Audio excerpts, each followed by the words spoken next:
Okay. How would you like to learn the secret of all future technological development? Okay.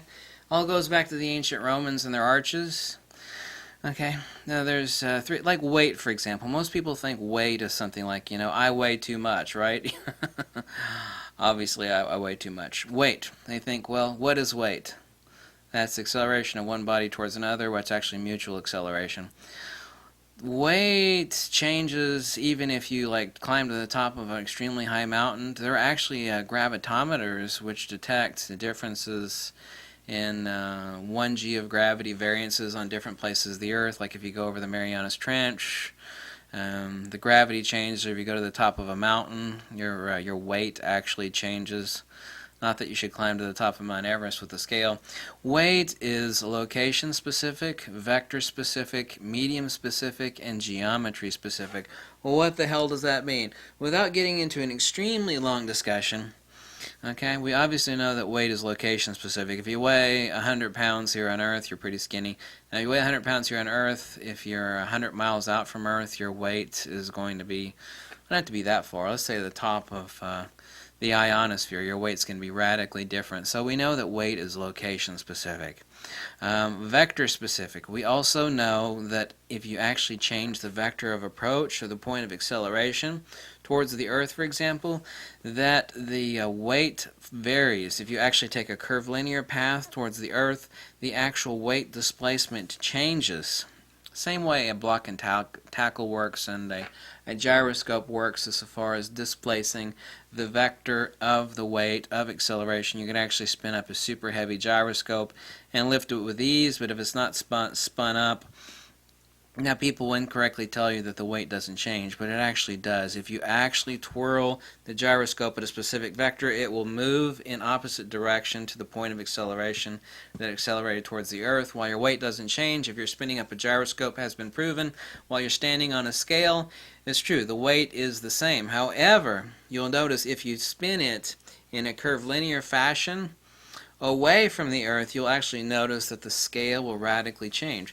We do know for a fact that weight is, okay, location specific, vector specific, medium specific. How easy is it to define weight as far as a medium? Say someone as fat as me, there's no way like a little 5-year-old girl could move me around sitting here in the room, right? No, it's impossible. You stick me in the middle of water, she can move me around no problem at all. So I'm actually suspended in the water. Well, weight remains the same. You weigh the same regardless. No, we're in a different medium.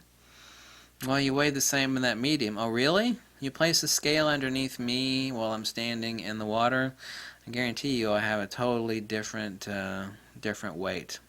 So weight is location specific, vector specific, medium specific. It is also geometry specific. Now let's talk about the two things as far as field coherency and magnetism, and also in light. Now most people don't know what the term coherency means, but let's first talk about the geometry of weight, something the ancient Romans discovered ages ago. Everybody knows about Roman arches. I hope to God everybody knows about Roman arches. It is a known absolute fact that if you take two slabs of concrete, I think they're like 12 inches in thickness, both absolutely the same, when I'm completely flat, and you span a distance of say 3.5 feet, you take the exact same thickness and you make a half circle out of it, you span the exact same distance. It is a known fact that the curved arch, because of its geometry, hence Roman arches in the Colosseum and the aqueducts, why are they curved? Not only does it require much less material to support the same weight, it also displaces and holds itself more weight. This test has been proven over and over and over again. You can stack over 4 times as much weight on the same thickness of concrete in a semicircle, i.e. an arch, than you can over the same thickness of concrete that's flatly spanning the same gap. You stick 2 tons over top of the flat, it will break right through. You could stick something like 8 tons over top of the same concrete arch, and it is still holding. So over 4 times as much weight over the exact same concrete that weighs the same and is the exact same thickness. So this is the old question is when is 1,000 pounds of concrete not the same as 1,000 pounds of concrete? The mixture is the same, the weight is the same, the thickness is the same. Everything about this slab of concrete is exactly the same. Now let me understand that really quickly, okay? What does that mean? This is something the ancients discovered a long time ago. It means if you have two different materials for suspending or supporting something, they're both the same weight, the same strength, the same thickness, the same length, that one will hold over 4 times as much. This is not a belief or a theory, this is a damn fact. It will hold over 4 times as much weight if you curve it. This is where weight is also geometry specific. So weight is location specific, vector specific, medium specific, and geometry specific. This is also how there's no such thing as anti-gravity. Gravity is nothing other than incoherent dielectric acceleration. That which people call magnetic attraction, which is coherent acceleration. Gravity is nothing other than incoherent acceleration. Okay? So, weight is location specific, vector, medium, and geometry specific. What are the two principles that are going to, and then finally a third principle that are going to redefine everything as far as human technology is concerned? Two things. Field coherency. People don't know what coherency is. People think, well, like coherent light amplification by stimulated emission of radiation, i.e. coherent radiation. Oh, that just means that all the waves of a certain frequency of light are all operating, within the same phase. No, that's a description. That's not actually an explanation of what's going on. And there's an incredibly intricate article as far as what is coherent light, what defines it, but the ultimate irreducibility of it is, and that's going to be in my next edition or the 5th edition of the book, is the same thing that defines field coherency in a magnet.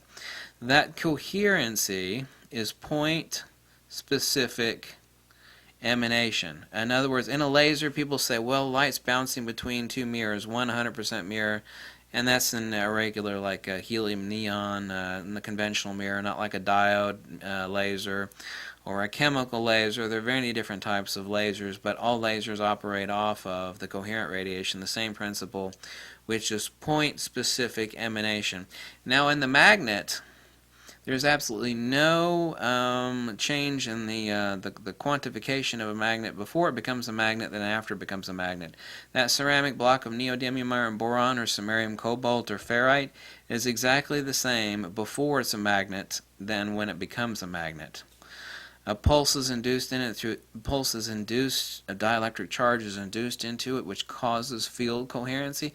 You end up with this point non-specific, incommensurable point of demarcation, which modern science calls a block wall, which is nothing other than a bullshit description for something that they have no idea what the hell that is. As I've told you before 1,000 times, you can take a magnet and slice it 1,000,000 times, and each little slice will have a north pole and a south pole. That block wall is the point of counter space. That is the null point between force divergent vectors. Magnetism is the dielectric field, by the way. Dielectricity is inertia, the loss of that inertia, which is defined at a rate of my discovery, which I actually have tattooed on the inside of my right palm here. 1/5 to the power of -3, which is an expression of 4.23606, or phi cubed. That's the rate of the loss of inertia. What defines actually a magnet is only one thing, which of course is a conjugate vortex. I've also told you it's reciprocating precessional hyperboloid. But what actually defines a magnet is only one thing: field coherency. Why is a magnet so fascinating to stupid human beings? We love to watch them accelerate. We love to watch them push against each other. Mother Nature doesn't deal in dualities, and there's no such thing as magnetic attraction and repulsion. There is only dielectric acceleration. Okay, and force and motion. We have force and motion, inertia and acceleration, two principles that govern the entire universe. What is going to dominate all human future technology and amazing inventions are going to be the employ of two different things, and two different things in conjunction with each other, one of which we're already starting to use, not already starting to, we already are: magnetism. Magnets are in everything we use, obviously so, we know that. Lasers are defining everything we do now. Lasers are doing it. Laser printers, laser cutters, the beam splitters for making holography. That is all coherent light emanation. Now, it doesn't mean that the light is in phase, which of course it is. That is not what defines coherent light radiation. What defines it is a single point source emanation. It has a single point in counter space. Yes, I said in counter space. That is a in-specific, incommensurable point, and even point is a wrong term because a point has a Cartesian coordinate. The point in a magnet has no Cartesian coordinate because if you cut a magnet perfectly in half, each new half will have a new a non-Cartesian point of zero magnetism at the center. At the center of any source of gravity, there is no gravity. At the center of the Earth, there's no gravity. Gravity does not exist as an autonomous force. It's merely incoherent dielectric acceleration. The point at the center of which any two magnets exist together, brought together, you will find that there is zero Gaussian flux. If you're able to place a Gauss meter at the center of two magnets that are cut apart, you'll find there's zero Gaussian flux. If you actually bring them back together again, the actual Gauss meter will read null. At the center of all force and motion divergence, there is zero. You would think it would be the opposite. At the center of anything, normally a conventional human understanding, and this goes against our understanding of counter space because human beings don't have an intrinsic understanding of trans-Euclidean geometry. What is trans-Euclidean geometry? It's like, well, it's that square on that piece of paper there. It's like that piece of paper is blank. It's exactly right because there hasn't been a hand yet there to draw that square. That would be the trans-Euclidean geometry. Before the square is actually there, before it is manifest, the zero null point of non-Cartesian premise of that demarcation of force and motion, you actually expel force and motion to draw a square on a piece of paper, draw a cube or a sphere, anything on a piece of paper would be the point of counter space. Human beings don't yet understand what counter space is. It's an ancient principle, lost long ago, only being rediscovered. As the genius Eric Dollard, and he's a crusty old dude, he doesn't like to be bothered. He says you absolutely cannot understand electrical theory without understanding counter space, and he's absolutely 100% correct. In all these books recently, there have been like 4 books written in the past 10 years on counter space. People are starting to actually understand this non-Cartesian principle of counter space. But the 2 points that are actually going to define all modern technology is the employment of coherent fields and of geometrical vectors with coherent fields. We're going to have amazing devices that are going to seem almost magical compared to what we're using now by using 2 different things. The same way the Romans used arches to actually hold up 4 times as much weight as a similar piece of stone laid across a gap. Just by adding a curvature to it, a geometry, we are able to change the properties. This is where 1,000 pounds of stone is not equal to 1,000 pounds of stone. Simply by changing its vector from a straight line of holding up weight to a curvilinear line of holding up weight, it is acting as a single null source of supporting weight, whereby which it can support over 4 times as much weight as a similar piece of a similar thickness, of a similar weight, and a similar span. And people don't understand that. That means through the use of coherent fields and vectored geometry, we're going to create amazing technologies and patented devices that are going to redefine human existence and human technology. All current technology that is amazing to us, or computers and whatnot, they all operate off of 2 principles, and that's field coherency, whether that's light or magnetics.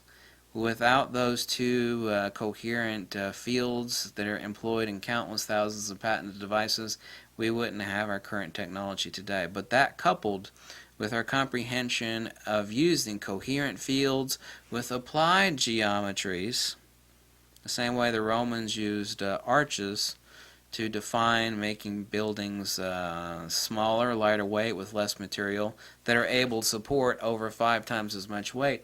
We're going to redefine a lot of the things that we think about propulsion and other things, and those 2 things coupled together will actually redefine all technology for the future.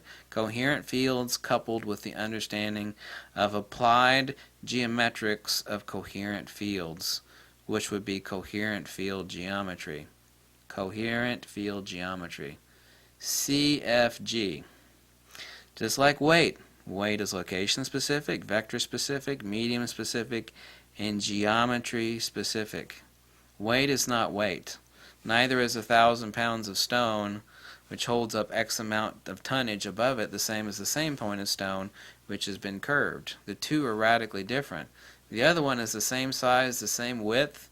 Everything is the same about it except it's been curved. But by applying that curvature, it's able to hold nearly 5 times as much weight. Actually, I think up to 6 times as much weight in the case of a Roman arch.